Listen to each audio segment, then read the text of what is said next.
પહેલગામ હુમલાના પગલે હજારો પ્રવાસીઓએ કાશ્મીર છોડ્યું. જમ્મુ રેલવે સ્ટેશન પર ભીડ જોવા મળી. કાશ્મીરના પહેલગામમાં થયેલા આતંકવાદી હુમલાના પગલે હજારો પ્રવાસીઓએ તાત્કાલિક રીતે ખીણ છોડવાનું શરૂ કર્યું. આ હુમલામાં 26 પ્રવાસીઓના મૃત્યુ થયા છે, જેમાંથી મોટાભાગે ભારતીય નાગરિકો હતા. જમ્મુ રેલવે સ્ટેશન પર પ્રવાસીઓની ભીડ જોવા મળી રહી છે, જ્યાં લોકો ટ્રેનની ટિકિટ મેળવવા માટે લાંબી લાઈનોમાં ઊભા છે. ઘણા પ્રવાસીઓએ જણાવ્યું કે ટ્રેનની ટિકિટ મળતી ન હોવાથી તેઓએ રાત્રિભર કારમાં ઊંઘવી પડી.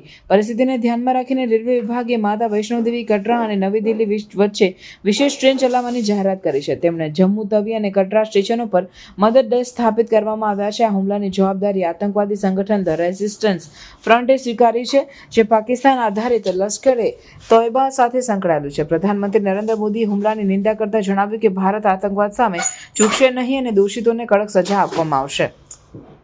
આ ઘટનાને પગલે ભારત સરકારે પાકિસ્તાન સાથેના સંબંધોમાં કડક પગલાં લીધા છે.